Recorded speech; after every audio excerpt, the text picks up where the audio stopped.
You mentioned earlier about scams. Can you give a couple of examples of the scams that might happen here? Mate, the best ones that I've seen so far are when you get a random message on Messenger or WhatsApp, and it'll be, hello, Paul, which is like, Paul, you say that as a respect type thing, like, excuse me, Paul, my relative, it'll be whatever relative, cousin, uncle, auntie, grandma, grandpa, is in hospital, and they'll have a photo of like a bill or a prescription, and it'll say a certain amount, and we're raising money for this medical bill, and they'll be asking random people. It's either random people or random to us, because they've probably obviously found us from friends lists or friends of friends or something like that. However they found us, who knows. There's that one, and then there's the one where you've got people like messaging, offering jobs with Lazada and Amazon, and you wonder how the bloody hell did they get the phone number, you know, like, and I've recently changed phone numbers and I'm getting them now. I don't know how they got the number. So what's the scam then? They say...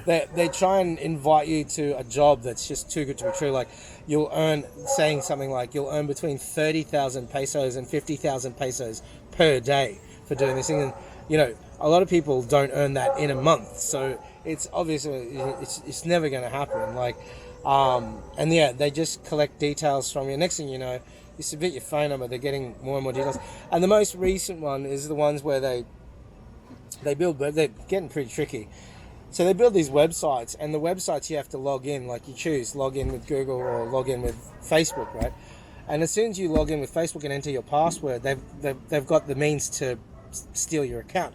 And there's one thing that's been happening in the Philippines is Instagram and Facebook accounts with organic reach. So, you know, it's a couple of thousand people or 10,000 people, like, they tend to steal those ones now, as opposed to the celebrities that have millions of followers and huge reach, because it would be ridiculous to try and say, you know, use a celebrity's profile and scam people. But I've had mine stolen, and I had like 3,800 followers or something on there on Instagram, and people are screenshotting it, messaging me, and it was a Bitcoin mining app scam. And I was like, no, that's not me. So, you know, and I've had at least half a dozen of my friends just in the last 6 months that have actually had the same thing happen to them. So how they got our details, don't know. But yeah, they managed to hack your account and then use it for fraudulent activities, and mostly to try and sign you up for some sort of crypto scam. Right. What about for men here that are meeting women online and planning to come to the Philippines to meet women? Well, is there a lot of scams going on with the women here? I was just telling you earlier, well, I'm kind of glad it was off camera. I know I mentioned his name, but I have a German mate that I live with, and he gets catfished a lot. So he's been catfished just recently. He got a really hot girl profile. He was on Facebook dating, and she was super hot, and he's like sending me the pictures, and I was like, oh, you got to check, you know, do a video call and see if it's actually.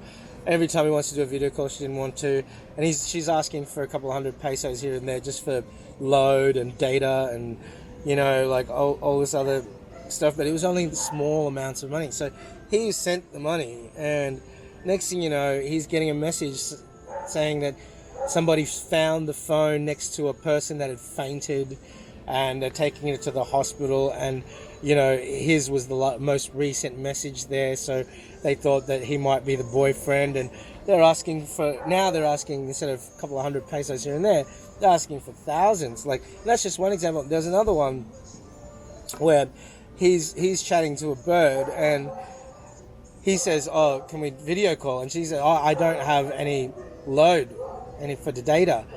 And he was like, oh, I'm not going to send you load. And she then, it was a ping pong match. It was, well, how can I video if you don't want to send me load? And then he was like, but you can chat for free, because if Messenger and Facebook's free unless you want to send images and stuff like that. And she just told him to go to hell, like, pretty much, because he wasn't going to send her money for load. There's that. And then there's the straight up catfishing, where people will use celebrities, like minor Filipino celebrities, as their profile images and catfish people into thinking that they're talking to somebody super hot and possibly famous. And the way to get around that is, like, my mate, he reverse image searched the photos, the profile photos, and it turned out to be this, like, probably I would say B grade Filipina celebrity, like a movie star. She's quite popular, like, I think 1 million or so followers on Instagram and stuff.